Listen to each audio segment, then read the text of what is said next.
दुश्मनन जी लिकी लिकी विया वकोड़े बेरी कखन ते रखी विया कोसी केरी दुखी दुखी सा भरी पई आ उमंग दिल जी डरी पई आ लुशू बला कीअं खुशू बला कीअं ज़बान रस्सा भरी पई आ ज़बान रस्सा भरी पई आ लाड़काने शहर जा गरीब वासियो अमीर जमात इस्लामी पाकिस्तान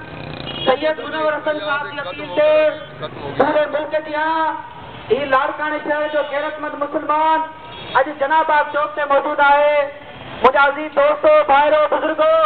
एक तरफ पूरी कौम जो गैरत जो मुजाहिरो किया है बे तरफ असांजे हुक्मरानन बेगैरती जे वजह से पूरी कौम जा सर शर्म से झुकाए छॾिया मुझे अजीज दोस्तों भाइरों असां तव्हांखे ख़बर है तो कहिड़े तरीक़े से पाकिस्तान के बिन नौजवानन के उन्हनि खे गोलियुनि सां सीनो घायल कयो वियो ऐं उन्हनि खे वॾी बहादुरी सां मारियो वियो ऐं उनजो अंजाम ऐं मंतकी पहलू छा थियो ऐं उहो ई थियो जंहिंजी जंग जे अंदरि अमरीका जो सदर भी लही आयो जंहिंजे अंदरि अमरीका जी वज़ीर ख़ारजा भी लही आई ऐं उहा असांजी उन्हनि जी ॿोली है पाकिस्तान जो हर हुक्मरान ॻाल्हाए रहियो हुयो त उन्हनि खे सिफारती इस्तिस्ना हासिल है उन्हनि खे सिफारतकार जा हुकूक हासिल आहिनि उन्हनि खे जंहिंखे वणे क़त्ल करण जो इख्तियार है जंहिंखे चाहे मारण जो इख्तियार है जंहिंखे चाहे रत वाहण जो इख्तियार है मगर मुझे अजीज दोस्तों भाइरों पाकिस्तान जे इन्हनि ई अदालतुनि इन ॻाल्हि खे साबित करे ॾेखारियो त उहो सिफारतकार न हुयो उनखे को इस्तिस्ना हासिल न हुयो उनखे को सिफारतकार जो दर्जो हासिल न हुयो बल्कि वो आईएसआई जो हिकिड़ो ट्रेंड याफ्ता दहशतगर्द हुयो ऐं अफ़सोस सां ॻाल्हि इहा थी चवणी पए ऐं इदादो शुमार जेके पाकिस्तान जे मुख़्तलिफ़ टीवी चैनलनि जे ज़रिए इख़बारात जे ज़रिए पाकिस्तान जी मुख़्तलिफ़ एजेंसियुनि जे ज़रिए इदादो शुमार थियनि था त इन रेमंड डेविस जहिड़ा कातिल जेके आहिनि 300 खां वधीक तादाद में पाकिस्तान जे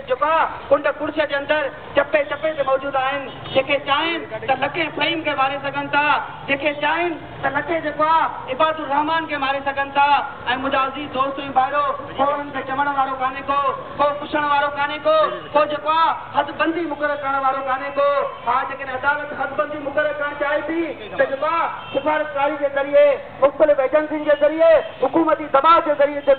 अमरीका जा इहे गुलाम अमरीका जे इहे पिठू जेके आहिनि चाहे वो अदलिया जी सूरत में हुजनि पाकिस्तान जे हुक्मराननि जी सूरत में हुजनि मुंहिंजा अज़ीज़ दोस्तों ऐं भाइरो उहे इन्हनि माण्हुनि खे इन्हनि रहगननि ऐं कातिलनि खे राति जी अंधेरे में उनखे रवाना करे छॾनि था मुंहिंजा अज़ीज़ दोस्त ऐं भाइरो अॼु इन 9/11 जी जंग खां बाद 30,000 खां वधीक जेके आहिनि अॼु पाकिस्तान जो मुसलमान शहीद थी चुको आहे को पुरसाने हाल कान्हे को रोज़ अहिड़ो ॾींहुं नथो गुज़रे जंहिंमें दरून हमलनि जे ज़रिए